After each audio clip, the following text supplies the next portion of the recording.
اعوذ باللہ من الشیطان الرجیم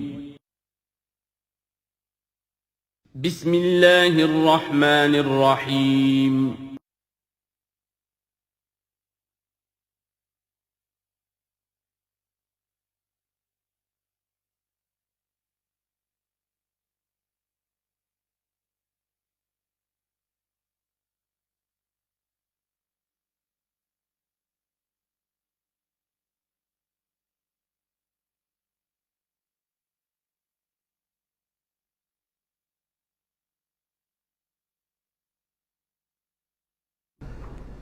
الحمد للہ وکفا والصلاة والسلام علی عبادہ الذین اصطفیٰ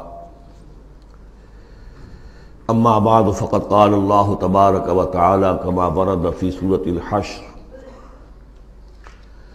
اعوذ باللہ من الشیطان الرجیم بسم اللہ الرحمن الرحیم الم تر الی الذین نافقوا یقولون لاخوانهم الذین کفروا من اہل الکتاب لئن اخرجتم لنخرجن معکم ولا نطیع فیکم احدا ابدا وان قوتلتم لننصرنکم واللہ یشہد انہم لکاذبون صدق اللہ العظیم۔ غزوہ بنی نذیر میں جو بھی رول اور کردار تھا یہود کا، پھر ان کا جو انجام ہوا، وہ سورہ حشر کی پہلے رکوع میں بیان ہو چکا ہے۔ ساتھ ہی یہ کہ ایک بہت اہم حکم جو ہے شریعت کا اموال فے کے بارے میں، وہ بھی پہلے رکوع میں ہم پڑھ چکے ہیں۔ اب اس موقع پر منافقین کا جو کردار سامنے آیا تھا، دوسرے رکوع میں اس کے بارے میں گفتگو ہو رہی ہے۔ الم تر الی الذین نافقوا، کیا تم نے دیکھا نہیں ان لوگوں کو کہ جو منافق ہیں، جن کے دلوں میں نفاق نے ڈیرے جما لیے ہیں۔ یقولون لاخوانہم الذین کفروا من اہل الکتاب، وہ کہتے رہے اپنے ان بھائیوں سے کہ جو اہل کتاب میں سے جنہوں نے کفر کیا تھا، ان کے بھائی تھے، دوست تھے، ان کے تعلقات تھے جو اہل کتاب میں سے تھے، اور وہ کفر پر اڑے رہے، ان سے انہوں نے کہا تھا یہ لئن اخرجتم لنخرجن معکم، دیکھو اگر تمہیں کبھی مدینے سے نکالا گیا ہم تمہارے ساتھ نکلیں گے۔ وہ دوستیاں جو ان کے درمیان حلیفانہ روابط تھے، اگر تمہیں کہیں نکالا جائے گا تو ہم بھی نکلیں گے۔ وَلَا نُطِيعُ فِيكُمْ أَحَدًا أَبَدًا، اور تمہارے معاملے میں کبھی بھی ہم کسی بھی شخص کی اطاعت نہیں کریں گے۔ یعنی ٹھیک ہے ہم ایمان تو لے آئے ہیں، مسلمانوں میں شامل ہو گئے ہیں، اور ہم محمد کا حکم مانتے بھی ہیں بعض معاملات کے اندر، لیکن یہ ہے کہ تمہارے ساتھ ہماری دوستی جو ہے وہ پختہ ہے، تمہارے ساتھ ہمارے حلیفانہ تعلقات ہیں وہ بہت قدیمی ہیں، اور ہمارا تمہارے معاملے میں جو ہے ہمارا طرز عمل تبدیل نہیں ہوگا، اور اگر کوئی اقدام محمد نے صلی اللہ علیہ وسلم تمہارے خلاف کرنے کا فیصلہ کیا تو ہم اس میں ان کا ساتھ نہیں دیں گے۔ لَنَخْرُجَنَّ مَعَكُمْ وَلَا نُطِيعُ فِيكُمْ أَحَدًا أَبَدًا وَإِن قُوتِلْتُمْ لَنَنصُرَنَّكُمْ، اور اگر تمہارے ساتھ جنگ کی گئی تو ہم لازماً تمہاری مدد کریں گے۔ وَاللَّهُ يَشْهَدُ إِنَّهُمْ لَكَاذِبُونَ، اور اللہ گواہی دیتا ہے کہ وہ جھوٹ بول رہے تھے۔ لَئِنْ أُخْرِجُوا لَا يَخْرُجُونَ مَعَهُمْ، اگر وہ نکالے جائیں گے وہ ان کے ساتھ نہیں نکلیں گے۔ وَلَئِنْ قُوتِلُوا لَا يَنصُرُونَهُمْ، اور اگر ان سے جنگ کی جائے گی تو وہ ان کی مدد نہیں کریں گے۔ وَلَئِنْ نَصَرُوهُمْ لَيُوَلُّنَّ الْأَدْبَارَ، اور اگر کہیں ان کی مدد کر بیٹھیں گے تو فوراً بھاگیں گے، پیچھے دکھا دیں گے۔ ثُمَّ لَا يُنصَرُونَ، اور پھر ان کی کہیں سے مدد نہیں ہو سکے گی۔ یعنی اگر ان میں جمع مردی ہوتی تو یہ سچے مسلمان ہی کیوں نہ بن گئے ہوتے، ایمان لائے تھے، اگر ہمت ہوتی ان میں، کوئی قوت ارادی ان کی صحیح ہوتی، کوئی غیرت اور حمیت ہوتی، کوئی اپنی ہی ذات کی عزت کا کوئی خیال ہوتا، تو یہ ہرچے بعد بعد پھر ایمان لانے کے بعد ان کا طرز عمل جو ہے کیوں نہ وہی ہو جاتا کہ جو اہل ایمان کا تھا۔ بودے ہیں، بودے ہونے کی وجہ سے تو نفاق پیدا ہوا ان میں۔ اب اگر یہ کہتے ہیں کہ ہم تمہاری مدد کریں گے اور لازماً لڑ جائیں گے، ہر ایک سے لڑ جائیں گے، تو یہ سب جھوٹ ہے۔ اول تو یہ کہ اگر یہ نکالے گئے تو وہ ان کے ساتھ نہیں نکلیں گے، ان سے جنگ کی گئی تو ان کا ساتھ نہیں دیں گے، اور اگر کوئی اکا دکا ان میں سے ایسا نکل بھی آیا سر پھرا کہ جو اپنے اس وعدے کو پورا کرنے کے لیے ان کے ساتھ شامل ہو کر جنگ کرے گا، تو پھر یہ کہ جھٹ وہ بھاگ جائے گا، میدان چھوڑ جائے گا، اور یہ کہ پیٹھ دکھا دے گا۔ لَأَنْتُمْ أَشَدُّ رَهْبَةً فِي صُدُورِهِم مِّنَ اللَّهِ، مسلمانوں یقیناً تمہارا ڈر ان کے دلوں میں کہیں زیادہ ہے بنسبت اللہ کے ڈر کے۔ یہ اللہ سے اتنا نہیں ڈرتے جتنے کہ تم سے ڈرتے ہیں۔ ذالک بانہم قوم لا یفقہون، اور یہ اس لیے ہے کہ انہیں اصل سمجھ حاصل نہیں ہے۔ اصل سمجھ حاصل ہو تو ایمان حاصل ہو جائے، علم حقیقی حاصل ہو جائے، پھر آدمی جان لے کہ اصل زندگی تو آخرت کی زندگی ہے، دنیا کی زندگی تو کھیل کود اور تماشا ہے، اس کے سوا کچھ نہیں۔ لا یقاتلونکم جمیعا، یہ کبھی بھی جنگ نہیں کریں گے تمہارے خلاف مل کر، الا فی قری محصنۃ، مگر یہ کہ کہیں ایسی بستیوں میں کہ جن کو پوری طرح فورٹیفائیڈ ہو، جن کی کہ فصیلیں کھڑی ہوں، مضبوط ہوں، ان کے اندر سے ہو کر جنگ کریں گے، او من وراء جدر، یا دیواروں کے پیچھے سے، باسہم بینہم شدید، ان کے آپس کے جھگڑے جو ہے وہ بہت سخت ہے۔ اگر تو خلوص اور اخلاص کسی میں شخص کے اندر ہو تو اللہ کے ساتھ مخلص کیوں نہ ہو جائے گا، اللہ کے رسول کے ساتھ کیوں نہ مخلص ہو جائے گا۔ ظاہر بات ہے کہ بزدلی اور خود غرضی، یہ دو چیزیں ہیں کہ جو در حقیقت ان کے مزاج کا جزو لا ینفک ہے، اور وہی تو اصل سبب ہے ان کے نفاق کا۔ تو یہ کسی اور کے ساتھ کیسے مخلص ہو جائیں گے؟ تحسبہم جمیعا وقلوبہم شتیٰ، تم سمجھتے ہو کہ یہ یکجا ہیں، اکٹھے ہیں، ان کا متحدہ محاذ ہے، جبکہ دل کے دل پھٹے ہوئے۔ ہمارے یہاں بھی سیاسی متحدہ محاذ، چاہے وہ نظام مصطفیٰ تحریک کا بنا تھا، اس کا بھی حال سب کو معلوم ہے کہ اس کے لیڈر جو ہیں علماء کرام ایک دوسرے کے پیچھے نمازیں نہیں پڑھتے تھے، متحدہ محاذ تھا، وہ اتحاد کیسا تھا؟ وہی بات، باسہم بینہم شدید، ان کے تو آپس کے اختلافات جو ہے وہ بہت شدید ہیں، ان کی آپس کی دشمنیاں، کدورتیں، کینے۔ تحسبہم جمیعا، تم سمجھتے ہو کہ یہ جمع ہے، اکٹھے ہیں، وقلوبہم شتیٰ، دل پھٹے ہوئے ہیں۔ ذالک بانہم قوم لا یعقلون، اور یہ اس لیے کہ وہ ایک ایسا گروہ ہے کہ جو عقل سے کام نہیں لیتے۔ کمثل الذین من قبلہم قریبا ذاقوا وبال امرہم، جیسے قصہ ان کا ہوا جو ان سے پہلے تھے ماضی قریب میں، یعنی بنو قینقاع۔ سب سے پہلے بنو قینقاع کا معاملہ ہوا تھا، پھر یہ بنی نضیر کا ہوا، پھر 5ویں سال میں غزوہ احزاب کے ضمیمے کے طور پر بنو قریظہ کا ہوا۔ وَلَهُمْ عَذَابٌ عَلِيمٌ، ان کے لیے بہت ہی دردناک عذاب ہے۔ کمثل الشیطان، یا پھر مثال ہے شیطان کی، اذ قال للانسان اکفر، جبکہ وہ انسان سے کہتا ہے کرو کفر، فلما کفر، اور جب انسان کفر کرتا ہے، قال انی بریء منک انی اخاف اللہ رب العالمین، وہ کہتا ہوں میں تم سے علیحدہ ہوں، میرا تم سے کوئی تعلق نہیں، میں تو اللہ سے ڈرتا ہوں جو تمام جہانوں کا رب اور مالک و پروردگار ہے۔ فکان عاقبتہما انہما فی النار خالدین فیہا، تو ان دونوں کی عاقبت یہ ہے کہ وہ شیطان بھی اور وہ انسان بھی، دونوں کی عاقبت یہ ہے کہ وہ رہیں گے آگ میں اور ہمیشہ ہمیشہ رہیں گے۔ وذالک جزاء الظالمین، اور یہی ہے ظالموں کا بدلہ، جیسا کہ سورہ قاف میں ہم پڑھ چکے ہیں کہ وہ قرین جو ہوگا، اس گناہگار کافر اور مشرک کا جو قرین ہوگا، وہ جب لے کر آئے گا، حاضر کرے گا، قال قرینہ ھذا ما لدی عتید، اور اللہ تعالیٰ کی طرف سے حکم آئے گا فرشتوں کو، القیا فی جہنم کل کفار عنید، تو وہ کیا کہے گا؟ ربنا ما اطغیتہ ولکن کان فی ضلال بعید، اور اللہ تعالیٰ فرمائیں گے لا تختصموا لدی وقد قدمت الیکم بالوعید ما یبدل القول لدی وما انا بظلام للعبید۔ تیسرا رکوع اور آخری رکوع جو ہے سورہ حشر کا، یہ پھر قرآن مجید کا ایک بہت اہم مقام ہے۔ میں آج سوچ رہا تھا کہ میں بار بار جو کہتا ہوں آپ سے، یہ قرآن کا بہت اہم مقام ہے، یہ قرآن کا بہت اہم مقام ہے، تو اس کی بھی ایک حقیقت سمجھ لیجئے۔ قرآن حکیم میں تو کوئی ایک حرف اور ایک لفظ بھی غیر اہم نہیں ہے، البتہ مختلف اعتبارات سے مختلف مقامات کی ایک ریلیٹیولی زیادہ اہمیت ہے۔ بعض مقامات حکمت کے ہیں، بعض مقامات جو ہیں وہ فلسفیانہ ہیں، بعض مقامات وہ ہیں کہ جو جدید سائنس کے حوالے سے بڑے اہم ہیں، بعض مقامات وہ ہیں جو روح دین سے بحث کرتے ہیں، بعض مقامات وہ ہیں جو ایمان کی ماہیت کو واضح کرتے ہیں، ایمان کیا ہے۔ تو اس اعتبار سے یقیناً مختلف مقامات جو ہیں وہ مختلف اعتبارات سے اور حیثیتوں سے وہ زیادہ اہمیتوں کے حامل ہیں۔ اب یہ جو 7 آیتیں ہیں اس رکوع کی، تیسرے رکوع کی، اس میں فلسفہ، تصوف، پھر یہ کہ اس میں سب سے بڑا جو آ رہا حصہ وہ یہ ہے کہ جیسے 6 آیتیں سورہ حدید کی تھیں کہ جن میں اللہ کے اسماء و صفات کا ذکر ہے، جن میں میں تفصیل سے گفتگو نہیں کر سکا اور نہ اس کا موقع تھا، تو اسی طرح کا ہم وزن جو ہے 3 آیتیں آ رہی ہیں سورہ حشر کے آخر میں۔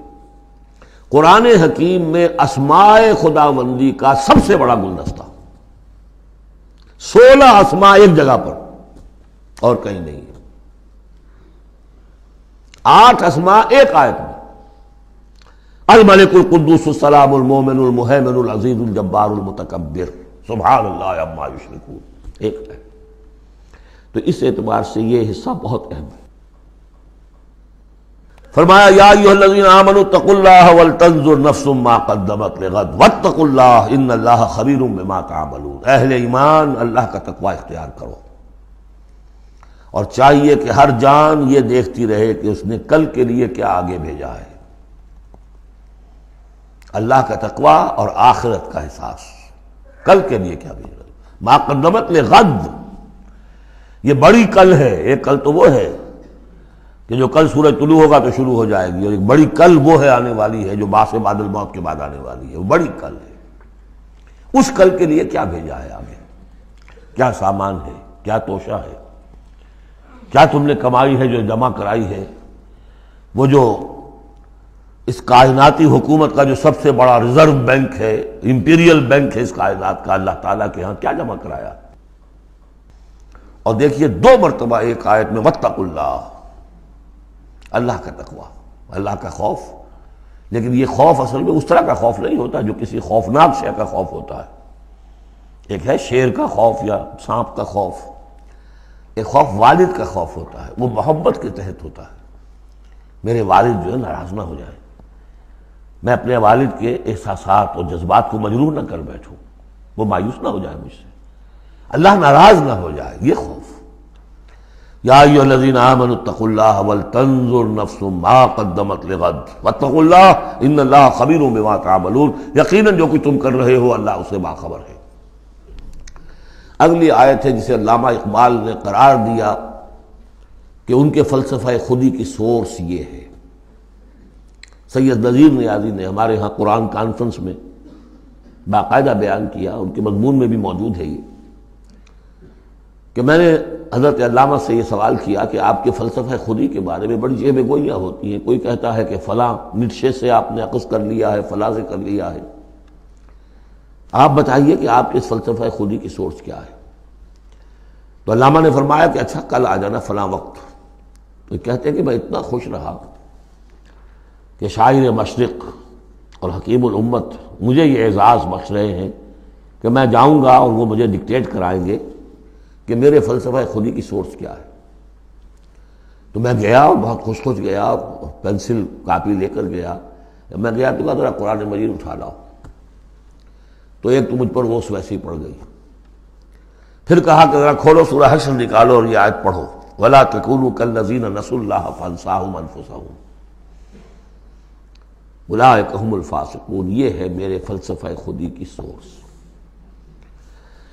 دیکھنا مسلمانوں، ان لوگوں کی طرح نہ ہو جانا جنہوں نے اللہ کو بھلا دیا، تو اللہ نے انہیں اپنے آپ سے غافل کر دیا۔ فَأَنسَاهُمْ أَنفُسَهُمْ، اس کے کیا معنی؟ کیا کوئی خدا سے غافل جو اپنے آپ کو بھول جاتا ہے؟ اپنے پیٹ کا خیال نہیں رہتا اس کو؟ اپنے جسم میں کوئی پھوڑا نکل آئے تو علاج نہیں کراتا؟ کس چیز سے غافل ہے؟ وہ اپنے جسم سے غافل نہیں، وہ اپنے حیوانی وجود سے غافل نہیں، اس کے تقاضوں سے غافل نہیں، اس کی اپ کیپ، اس کی مینٹیننس، اس کی ویئر اینڈ ٹیئر کو درست کرتے رہنا، کسی چیز سے غافل نہیں۔ معلوم ہوا کہ اس حیوانی وجود کے علاوہ کوئی حیثیت ہے انسان کی، اصل حقیقت جس کو انسان بھول جاتا۔ اور یہ ہم پڑھ چکے ہیں، سورہ مجادلہ کے اندر بھی الفاظ آئے تھے کہ شیطان نے انہیں اللہ کو بھلا دیا۔ فَأَنسَاهُمْ ذِكْرَ اللَّهِ اسْتَحْوَذَ عَلَيْهِمُ الشَّيْطَانُ فَأَنسَاهُمْ ذِكْرَ اللَّهِ، شیطان نے ان پر قابو پا لیا ہے اور انہیں بھلا دیا ہے، اللہ کے ذکر سے غافل کر دیا ہے۔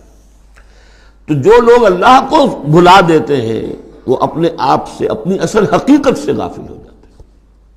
وہ اپنے آپ کو کیا سمجھتے ہیں؟ حیوان۔ اور آج کا ہماری جو تہذیب کا جو مرکزی نقطہ ہے آج کا گلوبل سویلائزیشن کا، کہ انسان نرا حیوان ہے، اور اس میں سب سے بڑا پارٹ پلے کیا ہے ڈاروین کے نظریہ ارتقاء نے۔ حیوان جیسے اور حیوان ہے ویسا حیوان انسان ہے. اتنا ہی فرق ہے نا جتنا گھوڑا اور گدھا. گدھا ذرا کورس قسم کا ہے، ذرا گھٹیا رف قسم کا جانور ہے، اور ذرا گھوڑا فائن ہے، ریفائنڈ ہے، تمکنت والا. باقی بنیادی فرق کیا ہے گدھے میں اور گھوڑے میں؟ اسی طرح گوریلا اور شمپینزی اور انسان کیا فرق ہے؟ اتنا ہی فرق ہے جتنا گدھے اور گھوڑے میں ہے، اتنا ہی گوریلا اور شمپینزی اور انسان میں ہے. کوئی فرق نہیں.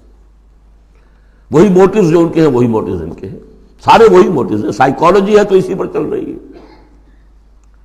جو محرکات عمل ہے انسان کے وہ وہی ہے جو حیوان کے، کوئی اور ہے ہی نہیں. یہ ہے اصل میں اس دور کا المیہ، اللہ کو بھول جانا اور اپنی اصل حقیقت یعنی روح. اللہ کو بھلاؤ گے تو تمہارے اندر جو ڈیوائن ایلیمنٹ اس نے پھونکا تھا اس سے غافل ہو جاؤ. اب کیا رہ گئے تم میرے حیوان؟ میں نے آپ کو اس سے پہلے بھی وہ اپنشد کا جملہ سنایا ہے. Man in his ignorance identifies himself with the material sheaths which encompass his real self. Real self تو میری انا ہے، میری خودی ہے. اور یہ انا خودی فلسفیانہ الفاظ ہے کس شے کے لیے؟ وہ جو روح ہے میرے اندر ہے. نور تجلی بھی اسی خاک میں پنہاں، غافل تو نرا صاحب ادراک نہیں ہے. نقطۂ نوری کے نام او خودی، زیر خاک ماں شرار زندگی. لیکن اس سے غافل، جب اس سے غافل حیوان رہ گئے. جب حیوان رہ گئے اولئک ھم الفاسقون. تو حیوان کے لیے تو کوئی مورل لا ہے نہیں. اور ارلی فرینچ لٹریچر جو ہے پچھلی سینچری کا وہ سارا اسی پر بیسڈ ہے. وہ ساری دلیل یہاں سے لاتے ہیں کہ انسانوں نے اپنے اوپر قیدیں لگانی ہے. بیوی بیٹی ماں میں فرق کرنا، حیوانات میں کوئی فرق کرتا ہے؟ نیوڈسٹ کلب سے اگر پوچھے کہتے ہیں حیوانات میں سے کوئی لباس پہنتا ہے؟ انسان نے خواب کا تکلف ایجاد کر لیا. ان کے لیے سورس ہے وہی حیوانوں کی زندگی، انہی سے سبق حاصل کرو. یہ ہے انسان کے اندر صرف حیوان نہیں ہے. جیسے کہ شیخ سعدی نے کہا تھا آدمی زیادہ طرفہ معجون است از فرشتہ سرشتہ وز حیوان. یہ جو انسان ہے آدم زاد یہ ایک معجون مرکب ہے. اس میں فرشتہ بھی، سرشتہ کہتے ہیں گوندنے کو، آٹے کو پانی کو ملا کر گوندتے ہیں آپ، یکجان کرتے ہیں. تو از فرشتہ سرشتہ وز حیوان، اس میں ایک فرشتہ بھی ہے ایک حیوان بھی ہے، دونوں گندے ہوئے. فرشتہ ہے روح، عالم امر کی شے، اور وہ نور سے پیدا کیا. روح بھی روح عالم امر کی شے، یہ سلونک عن الروح قل الروح من امر ربی، یہ بھی نور سے پیدا کی گئی. نقطۂ نوری یہی ہے. تو وَلَا تَكُونُوا كَالَّذِينَ نَسُوا اللَّهَ فَأَنسَاهُمْ أَنفُسَهُمْ أُولَٰئِكَ هُمُ الْفَاسِقُونَ.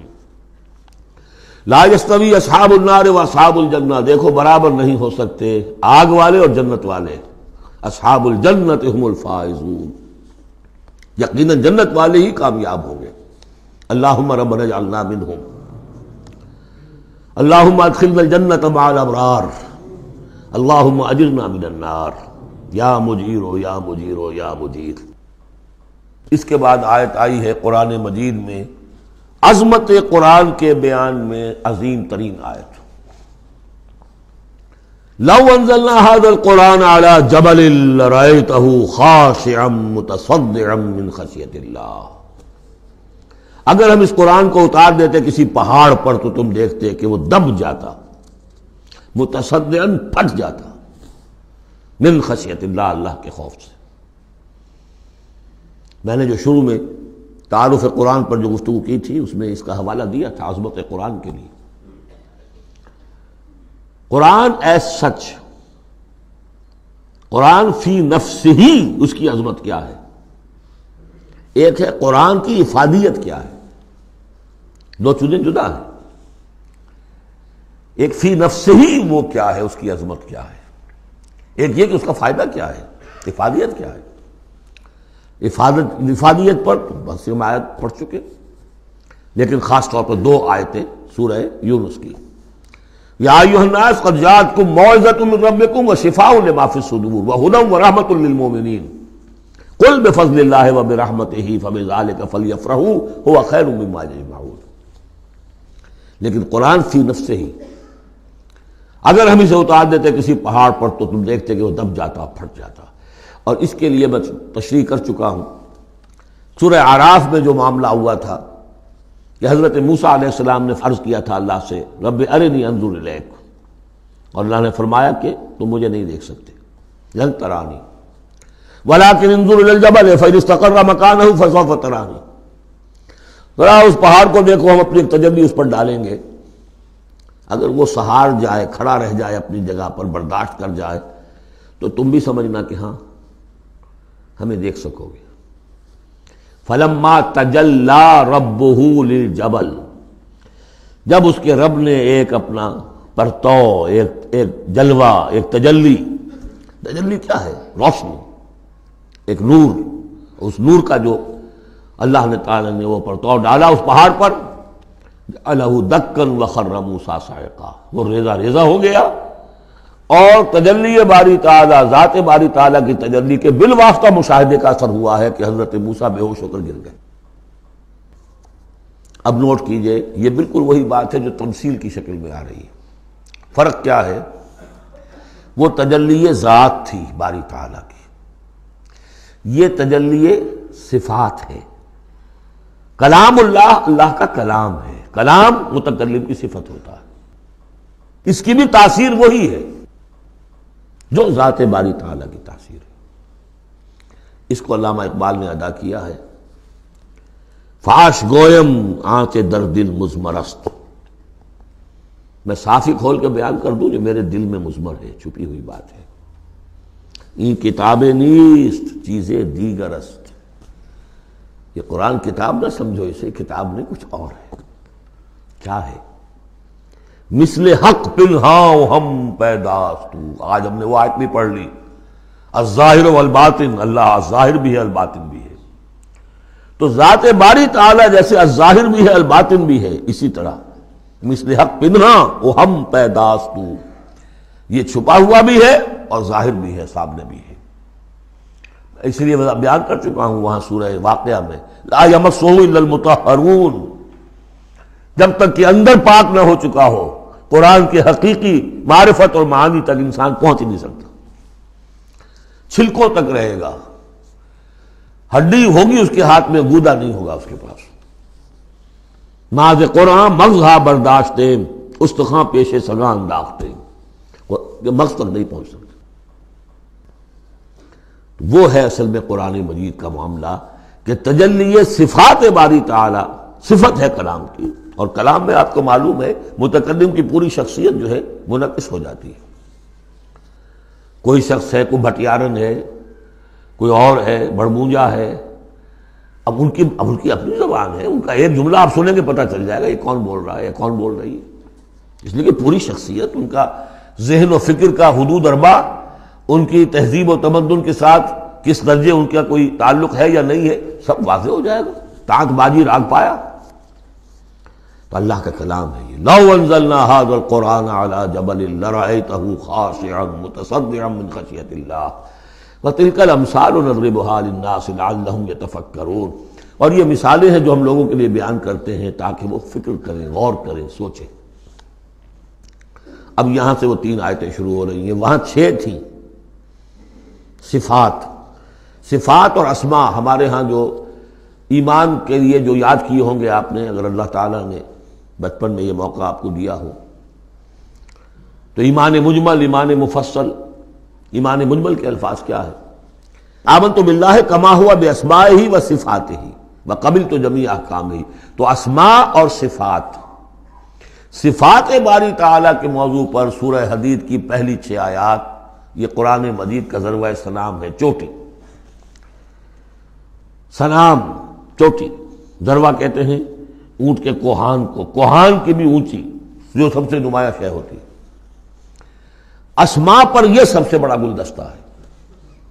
اور ایک خاص بات جو میں نے وہاں نوٹ نہیں کرائی تھی آپ کو، سورہ حدید میں واحد مقام ہے قرآن مجید کا جہاں اسماء باری تعالیٰ کے مابین حرف عطف واو آیا ہے، هو الاول والآخر والظاہر والباطن، اور کہیں نہیں ہے.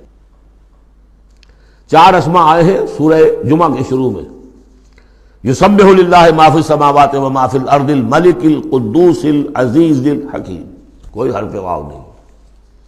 اور 8 اسماء آئیں گے یہاں پر، الملک القدوس السلام المومن المہیمن العزیز الجبار المتکبر، کوئی حرف واو نہیں۔ وہو العزیز الحکیم، یہ نہیں هو العزیز والحکیم نہیں۔ اس کی وجہ کیا ہے؟ اللہ تعالیٰ کے تمام اسماء، اللہ کی تمام صفات اس کی ذات میں بیک وقت موجود ہیں۔ واو میں تو مغایرت پیدا ہو جاتی ہے، واو میں تراخی پیدا ہو جاتی ہے، لیکن یہاں کیوں آئے سورہ حدید میں؟ اس لیے کہ اول و آخر بیک وقت نہیں ہو سکتے، وہ حال عقلی ہے۔ ظاہر و باطن ایک وقت میں ہو سکتے ہیں، میرا ظاہر میرا باطن یہ تو ایک ہی وقت میں موجود ہے، قرآن کا ظاہر اور قرآن کا باطن ایک وقت میں موجود ہے، اول و آخر ایک نہیں ہو سکتے، اس لیے وہاں واو لایا گیا، هو الاول والآخر والظاہر والباطن۔ بہرحال اب یہاں پر نوٹ کیجیے، هو اللہ الذی لا الہ الا هو، وہی ہے اللہ جس کے سوا کوئی الہ نہیں، عالم الغیب والشہادہ، جاننے والا ہے کھلے کا اور چھپے کا، وہ بھی جو تمہارے سامنے ہے اور وہ بھی کہ جو تمہاری نگاہوں سے پوشیدہ ہے۔ اس لیے کہ غیب اور شہادہ جو ہے یہ ہمارے اعتبار سے، اللہ کے اعتبار سے نہیں، وہی ہے اللہ کے جس کے سوا کوئی الہ نہیں۔ هو اللہ الذی لا الہ الا هو عالم الغیب والشہادہ، یہ بھی ایک نام کی حیثیت سے شمار ہوتا ہے، جو اسماء 99 گنے جاتے ہیں، عالم الغیب والشہادہ یہ ایک نام ہے اللہ کا۔ اور میں عرض کر رہا تھا کہ اللہ کے لیے سب شہادہ ہی شہادہ، غیب ہے ہی نہیں، اس نقطے کو یہاں سمجھ لیجئے، اس لیے کہ یہ سورہ جن میں آئے گا پھر دوبارہ، اور بہت اہم طریقے پر آئے گا۔ جب قرآن میں غیب اور شہادہ کا لفظ آتا ہے وہ ہمارے اعتبار سے، کہ ہمارے لیے ایک چیز وہ ہے کہ جو ہمارے حواس خمسہ کی گرفت کے دائرے کے اندر آ جاتی ہے، چاہے وہ ٹیلیسکوپ سے آئی ہے اور چاہے وہ مائکروسکوپ سے آئی ہے، لیکن دیکھنے والی شے ہماری آنکھ ہے۔ غیب وہ ہے جو ہم سے چھپا لیا گیا، جنت ہے، دوزخ ہے، آخرت ہے، فرشتے ہیں، خود سب سے بڑی ذات باری تعالی ہے، لیکن اللہ ہر شے کا جاننے والا ہے۔ هو الرحمن الرحیم، وہ رحمان ہے اور رحیم ہے، اس پر سورہ فاتحہ پڑھتے ہوئے میں نے وضاحت کی تھی۔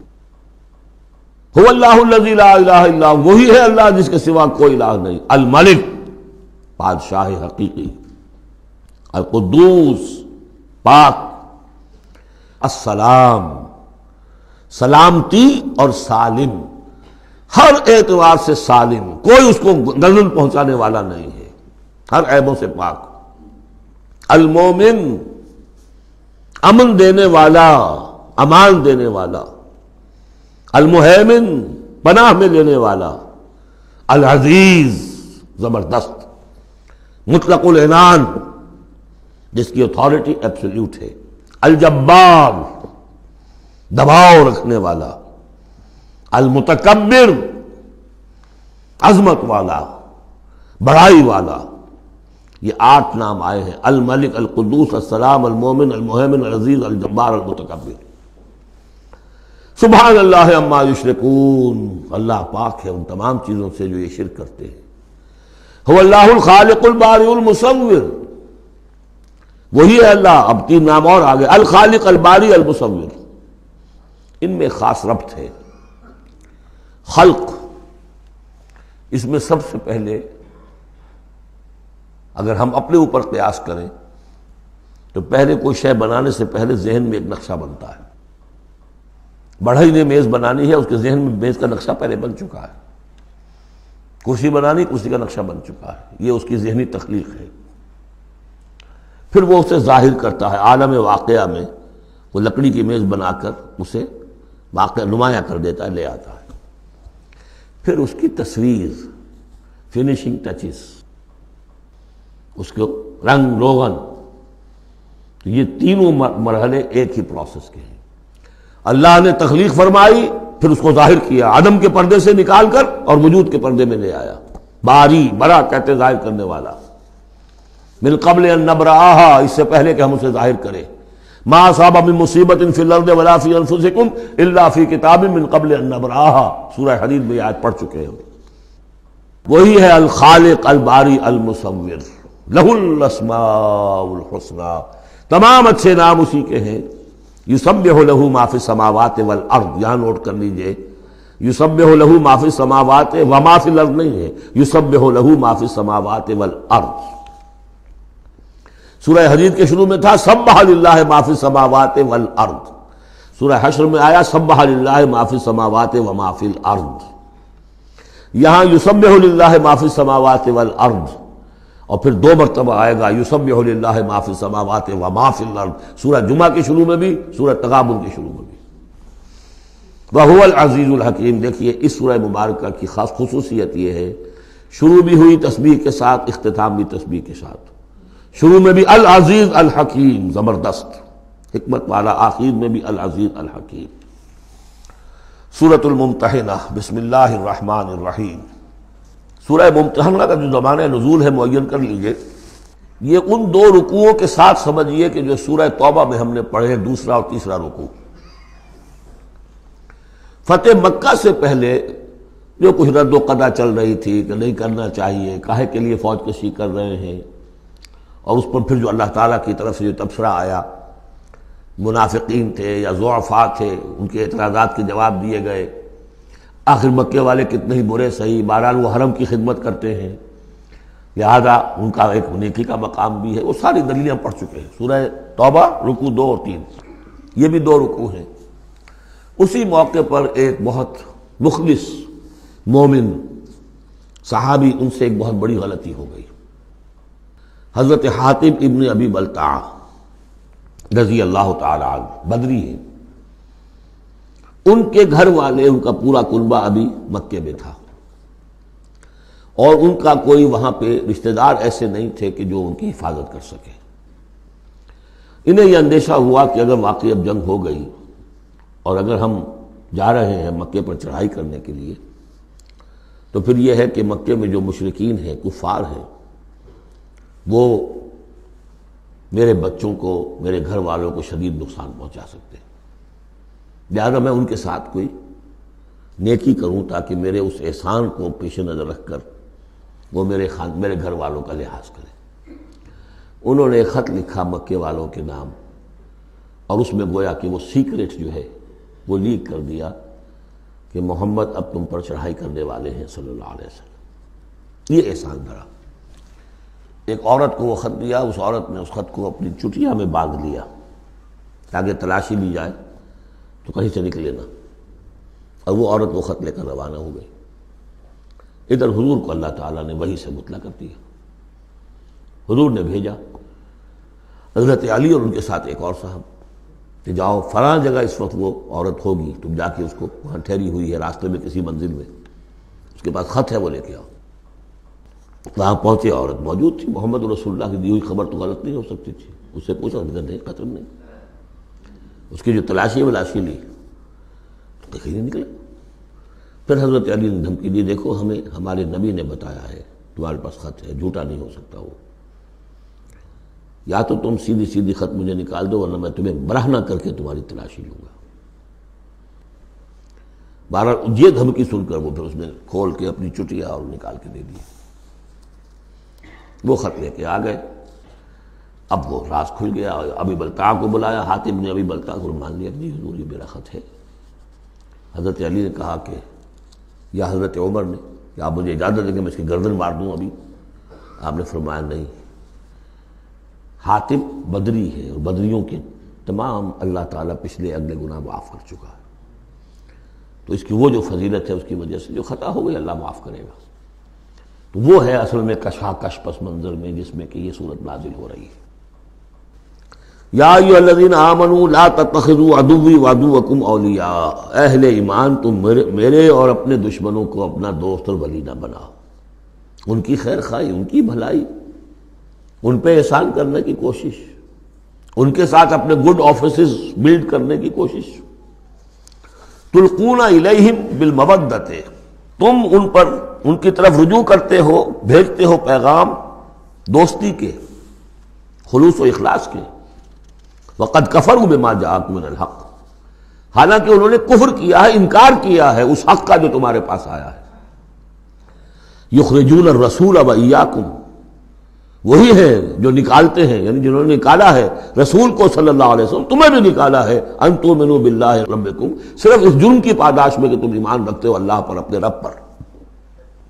ان کنتم خرجتم جہادا فی سبیلی، اگر تو تم نکلے تھے مکے سے اور تم نے ہجرت کی تھی اس لیے کہ میری راہ میں جہاد کرو گے، تو یہ طرز عمل تمہیں اس کے منافی ہے۔ وابتغاء مرضاتی، اور میری رضا جوئی کے لیے تم نکلے تھے، تو سرون الیہم بالمودہ، تم خفیہ پیغامات بھیجتے ہو ان کو دوستی کے، احسان کے مبنی۔ وَأَنَا أَعْلَمُ بِمَا أَخْفَيْتُمْ، تم نے خفیہ پیغام بھیجا، میں تو خوب جانتا ہوں جسے تم چھپاتے ہو، وَمَا أَعْلَنْتُمْ، جسے تم ظاہر کرتے ہو، وَمَنْ يَفْعَلْهُ مِنْكُمْ فَقَدْ ضَلَّ سَوَاءَ السَّبِيلِ، جو کوئی بھی تم میں سے یہ کام کرے گا وہ تو پھر سیدھے راستے سے بھٹک گیا۔ یہ ایک آیت ہے، اب تک نوٹ کر لیجیے مدنی صورتوں کا جو مزاج ہے۔ یا ایھا الذین آمنوا لا تتخذوا عدوی وعدوکم اولیاء تلقون الیہم بالمودۃ وقد کفروا بما جاءکم من الحق یخرجون الرسول وایاکم ان تؤمنوا باللہ ربکم ان کنتم خرجتم جہادا فی سبیلی وابتغاء مرضاتی تسرون الیہم بالمودۃ وانا اعلم بما اخفیتم وما اعلنتم ومن یفعلہ منکم فقد ضل سواء السبیل۔ ان یثقفوکم یکونوا لکم اعداء، اگر وہ کہیں تمہیں پا لیں، یعنی تم ان کے ہاتھ لگ جاؤ، ہتھے چڑھ جاؤ، وہ تمہارے ساتھ دشمنی کریں گے۔ وَيَبْسُطُوا إِلَيْهِمْ أَيْدِيَهُمْ، اپنے ہاتھ بڑھائیں گے تمہاری طرف، وَأَلْسِنَتَهُمْ، اور اپنی زبانیں، بِالسُّوءِ، برے ارادے کے ساتھ تمہیں نقصان پہنچائیں گے، ان کی زبانیں بھی ان کے ہاتھ بھی۔ وَوَدُّوا لَوْ تَكْفُرُونَ، اور ان کی خواہش ہوگی شدید کہ کسی طرح تم بھی دوبارہ کافر ہو جاؤ۔ لَن تَنفَعَكُمْ أَرْحَامُكُمْ، تمہیں ہرگز نفع نہیں پہنچائیں گے تمہارے رحمی رشتے، وَلَا أَوْلَادُكُمْ، نہ تمہاری اولادیں، یوم القیامہ، قیامت کے دن، یفصل بینکم، اللہ فیصلہ کر دے گا تمہارے مابین، واللہ بما تعملون بصیر، اور جو کچھ تم کر رہے ہو اللہ اسے دیکھ رہا ہے۔ قد کانت لکم اسوۃ حسنۃ فی ابراہیم والذین معہ، تمہارے لیے ایک اچھا نمونہ ہے، بہت عمدہ ماڈل ہے، اسوہ حسنہ ہے، فی ابراہیم والذین معہ، ابراہیم اور ان کے ساتھیوں کے معاملے میں، ان کی شخصیتوں کی صورت میں۔ اذ قالوا لقومہم، جبکہ انہوں نے کہا اپنی قوم سے، برملا کہہ دیا، انا براء منکم، ہم بری ہیں تم سے، ومما تعبدون من دون اللہ، اور جن کو بھی تم پوج رہے ہو اللہ کے سوا، ہمارا ان سے کوئی رشتہ نہیں، کوئی تعلق نہیں، ہم اعلان برات کر رہے ہیں ان سے۔ کفرنا بکم، ہم منکر ہوئے تم سے بھی، وبدا بیننا وبینکم العداوۃ والبغضاء ابدا، اور اب تمہارے اور ہمارے مابین عداوت اور بغض اور بیر شروع ہو چکا ہے، اب یہ ہمیشہ باقی رہے گا، حتیٰ تؤمنوا باللہ وحدہ، جب تک کہ تم ایمان نہ لاؤ اللہ پر توحید کے ساتھ، یعنی جب تک اس طرح ننگی تلوار نہ بن جائے ایک مومن۔ حزب اللہ کو ننگی تلوار بننا پڑتا ہے، رشتوں کو کاٹنا پڑتا ہے، وَلَوْ كَانُوا آبَاءَهُمْ أَوْ أَبْنَاءَهُمْ أَوْ إِخْوَانَهُمْ أَوْ عَشِيرَتَهُمْ، سورہ مجادلہ میں پڑھا ہے ابھی۔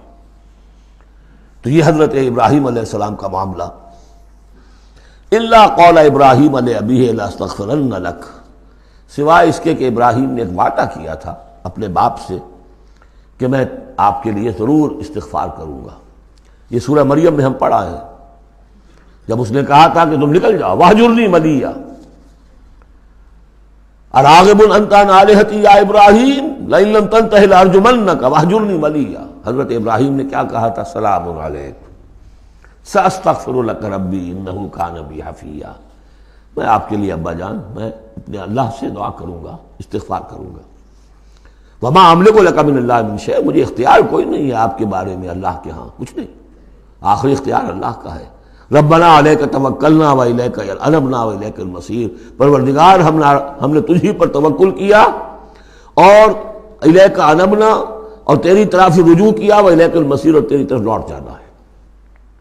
ربنا لا تجعلنا فتنۃ للذین کفروا، پروردگار ہمیں اب کافروں کے لیے تختہ مشق اور تختہ امتحان نہ بنا دے کہ ہمارے اوپر وہ ظلم کرے، اور تو ان کو اوپر آزمائش جو انہیں آزما رہا ہے وہ اس شکل میں کہ ہم پر وہ ظلم کرے، جیسے اللہ تعالیٰ کفار مکہ کو آزما رہا تھا، لیکن تختہ ستم، تختہ مشق کون؟ صحابہ کرام بنے ہوئے تھے۔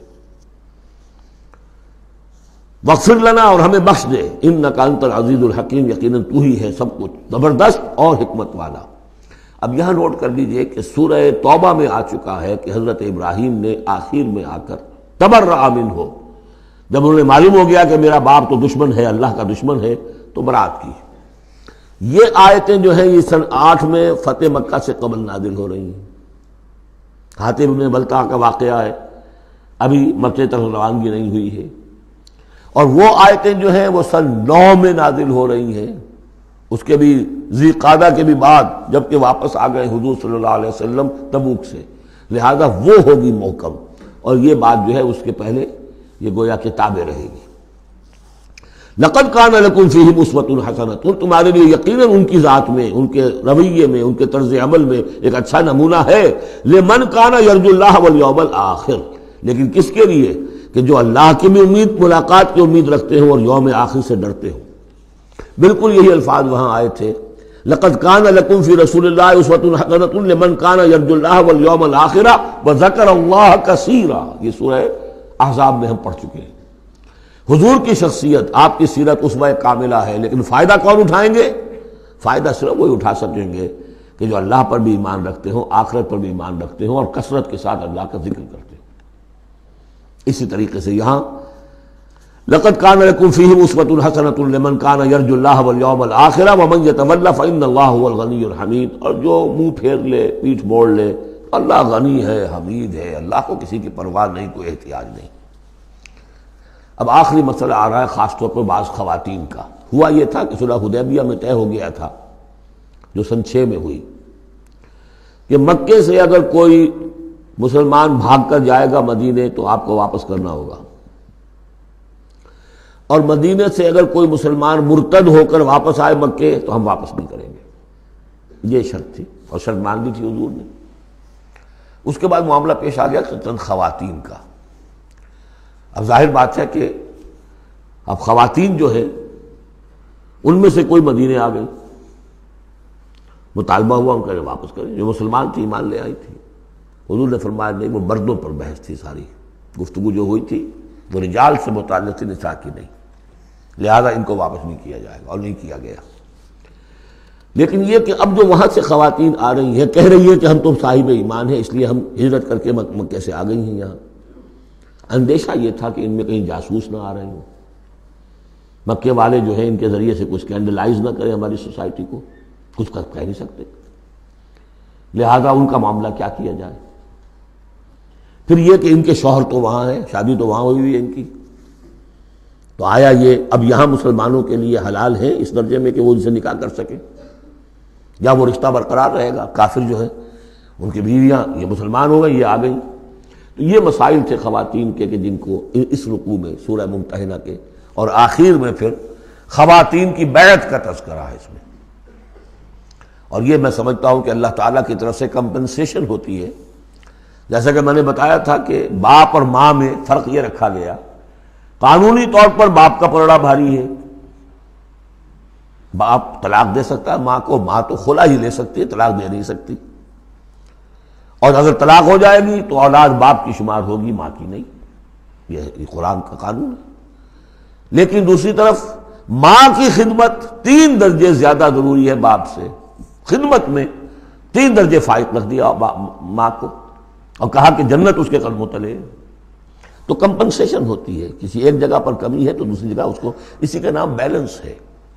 یہ ترازو کے یہ دونوں جو ہیں، اگر بازو جو ہیں یہ برابر ہے تو ایک سیر ادھر ڈالیں گے، ایک سیر ادھر ڈالیں گے، ترازو کی ڈنڈی سیدھی رہے گی۔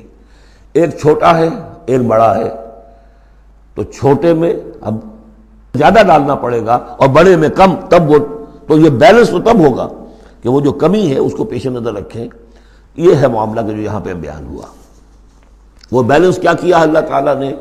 مردوں کی بیعت کا قرآن میں ذکر ہے، اس کا متن قرآن میں کہیں نہیں ہے۔ بیعت عقبہ اولیٰ کا کیا متن تھا، بیعت عقبہ ثانیہ کا متن کیا تھا، کیا بیعت لی تھی، کیا الفاظ تھے، بیعت رضوان کے موقع پہ کیا جو الفاظ کا تھے، کہیں نہیں، قرآن میں نہیں، احادیث میں مل جائیں گے۔ خواتین کی بیعت کو یہ فضیلت دے دی کہ اس کا پورا متن بھی قرآن مجید میں موجود ہے۔ فرمایا عسى اللہ ان یجعل بینکم وبین الذین عادیتم منہم مودہ، ہو سکتا ہے مسلمانوں کہ جو تمہارے اور جن کے مابین دشمنی پڑ گئی ہے اللہ تعالیٰ تمہارے مابین پھر دوستی پیدا کر دے. کیسے پیدا کر دے؟ وہ ایمان لے آئے. فَإِخْوَانُكُمْ فِي الدِّينِ. اور کوئی زیادہ دور تو نہیں تھا اب مرحلہ. فتح مکہ کے بعد سن 9 میں وہ آیات آئیں کہ 4 مہینے کی یہ مہلت ہے، اس میں ایمان نہیں لاؤ گے تو گردنیں اڑا دی جائیں گی. سب کے سب لوگ ایمان لے آئے. تو اب ہو گئے بھائی اخوانکم فی الدین. عسى اللہ ان یجعل بینکم وبین الذین عادیتم منهم مودۃ واللہ قدیر واللہ غفور رحیم. اللہ ہر شے پر قادر ہے اور غفور ہے اور رحیم ہے. لا ینہاکم اللہ عن الذین لم یقاتلوکم. اللہ تعالیٰ تمہیں ان لوگوں سے نہیں روکتا کہ جنہوں نے تم سے کبھی جنگ نہیں کی، فی الدین، دین کے معاملے میں، ولم یخرجوکم من دیارکم، اور نہ تمہیں نکالا تمہارے گھروں سے، ان تبروہم وتقسطوا الیہم، کہ تم ان کے ساتھ کوئی بھلائی کرو یا انصاف کا معاملہ کرو. جہاں بھی ولایت کا معاملہ نہیں ہے، کافر کو ولی نہیں بنایا جا سکتا، پشت پناہ، مددگار، حمایتی، قلبی محبت نہیں ہو سکتی، لیکن کوئی نیک سلوک کرنا، کوئی بھلائی کرنا، اس میں کوئی اعتراض نہیں. کافروں کے ساتھ کرو جو غیر حربی ہے، جس کے ساتھ جنگ نہیں ہے، جس نے کبھی آپ کے خلاف آپ کے کسی دشمن کی مدد نہیں کی ہے، اس کا معاملہ مختلف رہے گا. ان اللہ یحب المقسطین. اللہ تعالیٰ انصاف کرنے والوں کو پسند کرتا ہے. انما ینہاکم اللہ عن الذین قاتلوکم فی الدین. تمہیں اللہ روک رہا ہے ان سے کہ جنہوں نے تم سے جنگ کی ہے دین کے معاملے میں، دین کی وجہ سے. واخرجوکم من دیارکم. نکالا ہے تمہیں تمہارے گھروں سے. وظاہروا علی اخراجکم. اور انہوں نے گٹھ جوڑ کیا ہے تمہارے نکالنے پر، ایک دوسرے کی مدد کی ہے. ان تولوہم. کہ تم ان کے ساتھ ولایت، باہمی ولایت، باہمی کا رشتہ قائم کرو، اس سے روکا ہے. ومن یتولہم. اور جو کوئی ان کے ساتھ دوستی کرے گا، فاولئک ھم الظالمون. تو وہی لوگ ہیں کہ جو ظالم ہیں. یا ایھا الذین آمنوا. یہاں سے اب خواتین کا معاملہ. یا ایھا الذین آمنوا اذا جاءکم المؤمنات مہاجرات. اہل ایمان جب تمہارے پاس آئیں مومن خواتین ہجرت کر کے، فامتحنوہن. تو ان کا ذرا امتحان لے لیا کرو، دیکھ بھال کر لیا کرو یہ واقعی مومن ہے. کچھ تھوڑی سی انٹروگیشن ہو، سرسری سی اندازہ ہو جائے. لیکن اللہ اعلم بایمانہن. باقی یہ کہ اللہ تعالیٰ بہتر جانتا ہے کسی کے دل میں ایمان ہے یا نہیں ہے. آپ کے لیے ناممکن ہے کہ آپ اس کی صحیح تفتیش کر سکیں. تاہم پھر بھی کسی درجے میں ایک احتیاطی تدبیر ہے اختیار کرو کہ دیکھ لیا کرو کہ وہ واقعتاً ایمان والی ہے. فَإِنْ عَلِمْتُمُوهُنَّ مُؤْمِنَاتٍ. پھر اگر تم دیکھو کہ وہ مومن ہے، واقعتاً مومن ہے، فَلَا تَرْجِعُوهُنَّ إِلَى الْكُفَّارِ. تو اب انہیں لوٹاؤ نہیں کفار کی طرف. لا ہن حل لہم. نہ وہ اب ان کافروں کے لیے حلال رہی ہیں، ولا ہم یحلون لہن. نہ وہ ان کے لیے حلال ہے. وآتوہم ما انفقوا. جو کچھ انہوں نے خرچ کیا تھا، مہر دیا تھا، وہ لوٹا دو، یہاں سے دے دو، بھجوا دو. فلاں کافر، اس کی بیوی مسلمان ہو گئی، یہاں آ گئی ہے، اب یہاں تعلق ازدواج ختم ہوا، جو مہر تم نے دیا تھا وہ واپس کر رہے ہیں. دیکھیے یہ ہے عدل و انصاف.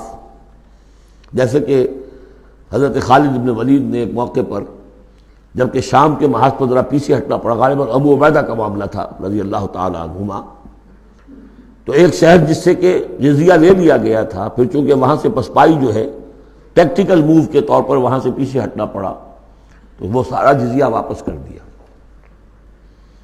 ہم جا رہے ہیں، اب آپ لوگوں کی حفاظت کا ذمہ ہم نہیں لے سکتے. ذمہ کا مطلب ہے ہمیں آپ کی حفاظت کی ذمہ داری پوری کرنی تھی، نہیں کر سکتے، یہ رقم واپس.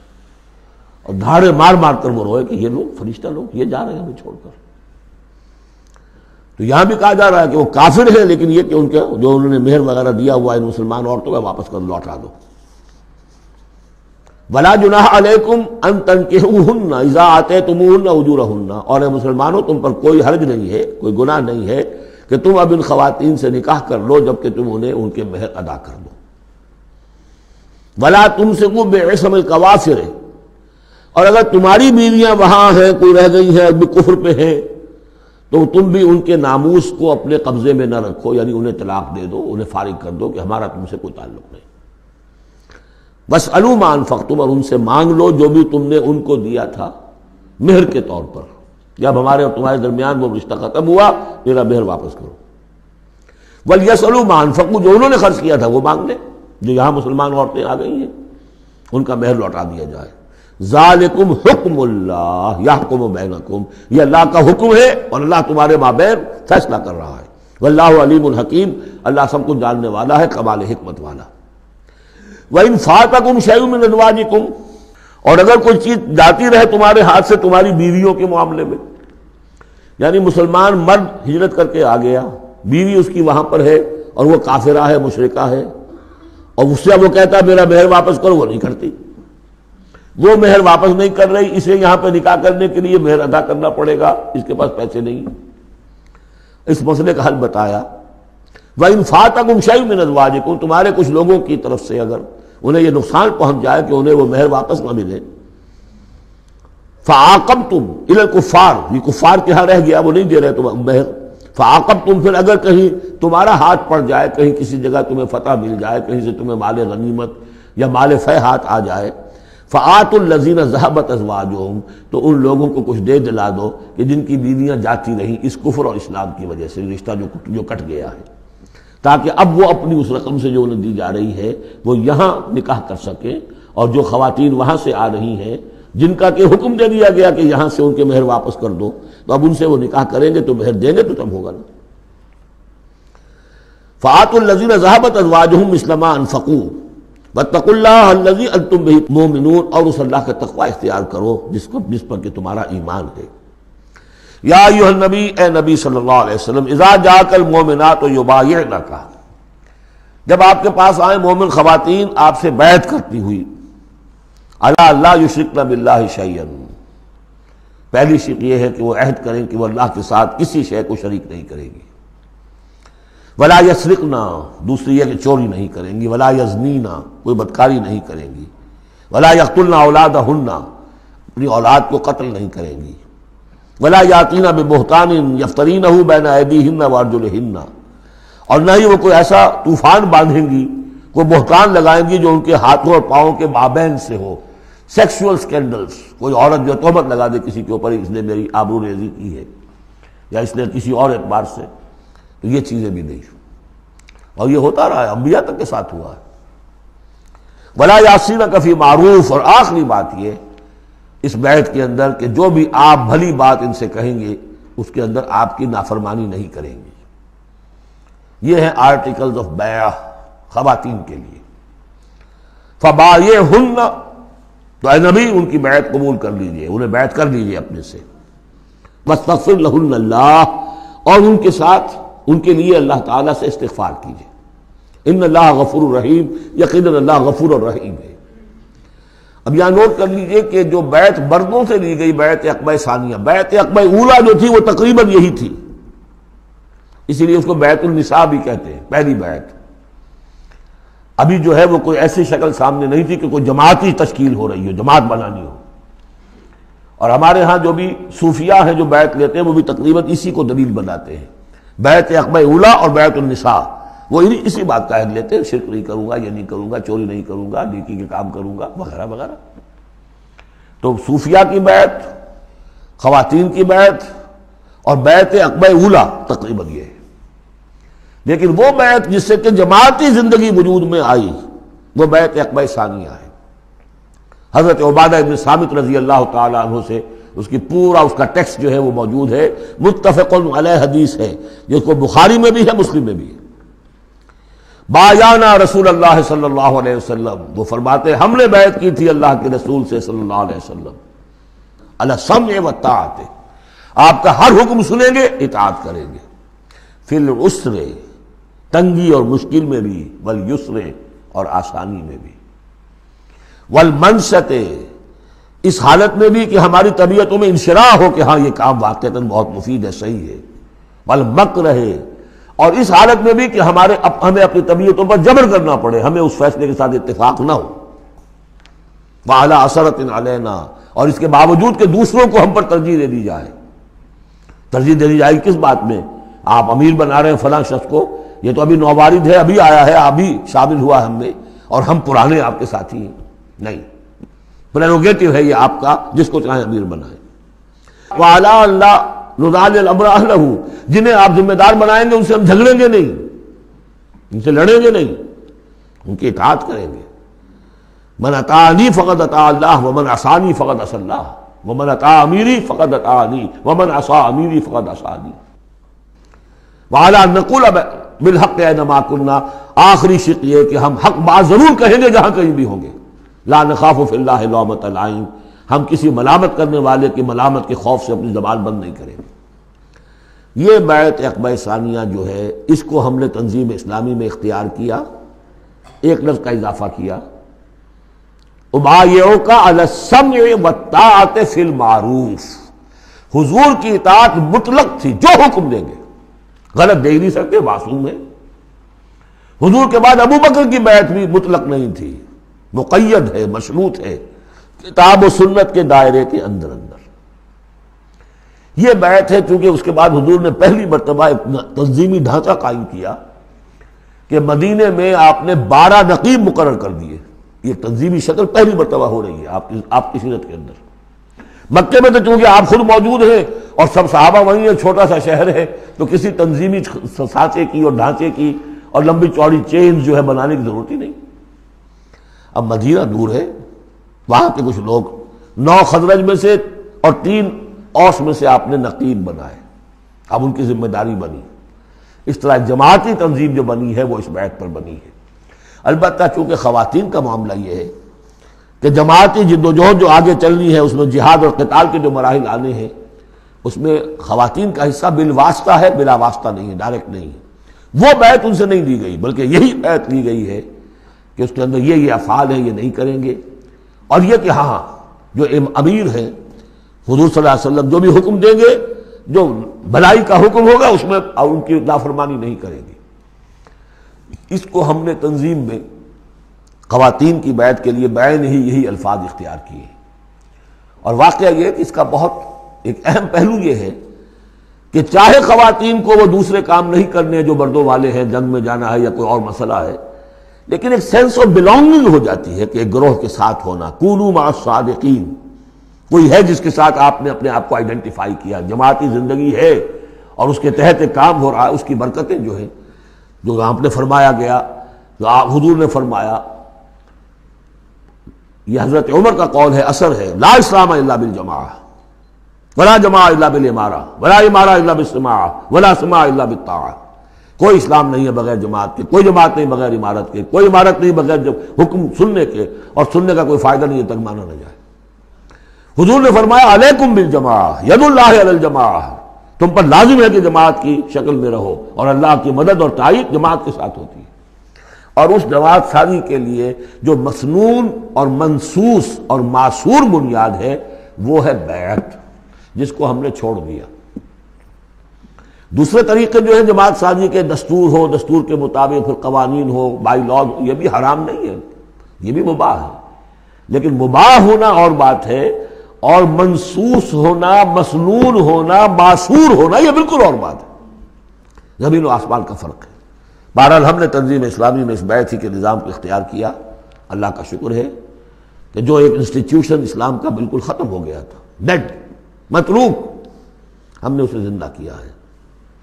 آخری آیت ہے، یا ایھا الذین آمنوا لا تتولوا قوما غضب اللہ علیہم، اہل ایمان ان لوگوں کے ساتھ دوستی نہ کرو جن پر اللہ کا غضب ہے. جہاں سے یہ صورت شروع ہوئی تھی اختتام پر پھر وہی بات آ گئی. قد یئسوا من الآخرہ، یہ آخرت سے مایوس ہو چکے ہیں. کما یئس الکفار من اصحاب القبور، جیسے کہ کفار مایوس ہو چکے ہیں اصحاب قبور میں سے.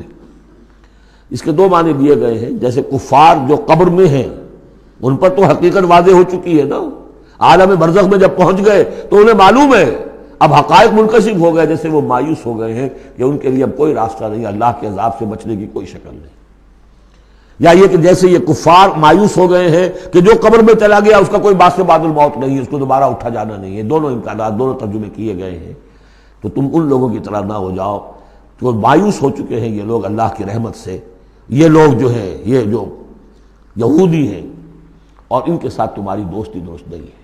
بارک اللہ لی ولکم فی القرآن العظیم ونفعنی وإیاکم بالآیات وذکر الحکیم.